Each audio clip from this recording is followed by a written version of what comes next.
Mes chers amis, me revoilà vêtu du costume de notre profession avec un certain nombre de représentants de la profession d'avocat qui nous font l'amitié d'être parmi nous et qui sont depuis le début mobilisés au soutien des Iraniens. Et je veux vraiment relever cela et nous dire toute notre amitié. Nous avons parmi nous monsieur le vice-bâtonnier de l'ordre du barreau de Paris, Vincent Nioré, à qui je vais donner la parole, Irbod Degani-Hazar, que je ne présente plus, qui est notre confrère et surtout qui est notre ami membre élu du Conseil national des barreaux, et également pour la FNUJA, monsieur Nils, mon confrère Nils Bernardini. Voilà. Et je vais tout de suite donner la parole à mes confrères et vraiment très chaleureusement et confraternellement, je les remercie. Merci beaucoup, Chérine.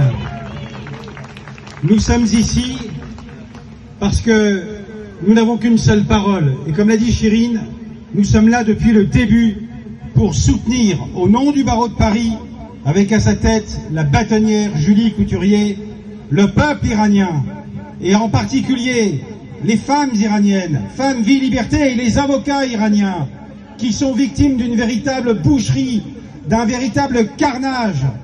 Irbod nous a appris qu'à peu près 970 collèges avaient été gazés. Mais quelle honte! Nous interpellons aussi, au nom du barreau de Paris, le président de la République, qui doit agir de toute urgence de manière effective et ne plus s'afficher dans les instances internationales, comme il a été dit tout à l'heure, mais c'est important, il faut le répéter, avec les régimes de ce gouvernement d'assassins, de ce gouvernement d'assassins qui assassine son peuple. On n'assassine pas le peuple iranien. Nous sommes proches de vous, nous sommes avec vous pour défendre aussi très précisément tous nos confrères iraniens persécutés à l'occasion de l'exercice des droits de la défense.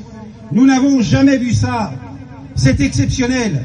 Et à cette situation exceptionnelle, il faut une réponse et une mobilisation exceptionnelle et de chaque instant.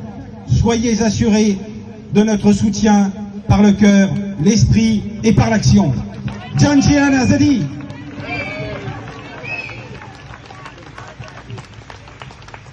Nous, la Fédération de l'Union des jeunes avocats et l'ensemble des jeunes avocats, nous sommes ici avec vous depuis le début pour soutenir les consoeurs et les confrères iraniennes et iraniens et l'ensemble des citoyens et citoyennes d'Iran.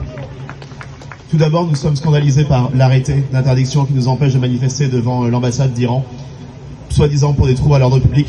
Je ne vois aucun trouble à l'ordre public, je vois juste un public qui vient défendre ses libertés. Donc nous, les jeunes avocats et avocates, nous serons là jusqu'au bout pour vous soutenir. Merci. Alors, allez-y encore parce qu'il mérite. Allez-y. Parce que la profession est vraiment mobilisée depuis plusieurs années, d'une manière générale sur la situation. Le barreau de Paris, la conférence des bâtonniers et le Conseil national des barreaux, on s'est mobilisé depuis un certain nombre d'années, plusieurs résolutions ont été prises. Alors, on fait dos, c'est peut-être symbolique, à l'ambassade. Donc ce que je vous propose, c'est par la voix, de vous entendre jusqu'à là-bas. Parce que, Zan Zendegi Azadi, j'entends pas. Encore une fois. Alors, il y a différentes manières de prendre les choses. Moi, je vous propose de remercier donc tous ces policiers qui sont là pour nous protéger des exactions. Parce qu'en réalité, c'est ça le trouble à l'ordre public. On est sur un gouvernement assassin. Donc, merci de votre protection. Merci beaucoup. C'est vrai que dans d'autres endroits, des gens se font agresser. Vraiment, merci de notre soutien, de votre protection pour la population en France. Donc, allons-y. Pour eux, Zan Zendegi Azadi. On y va à fond.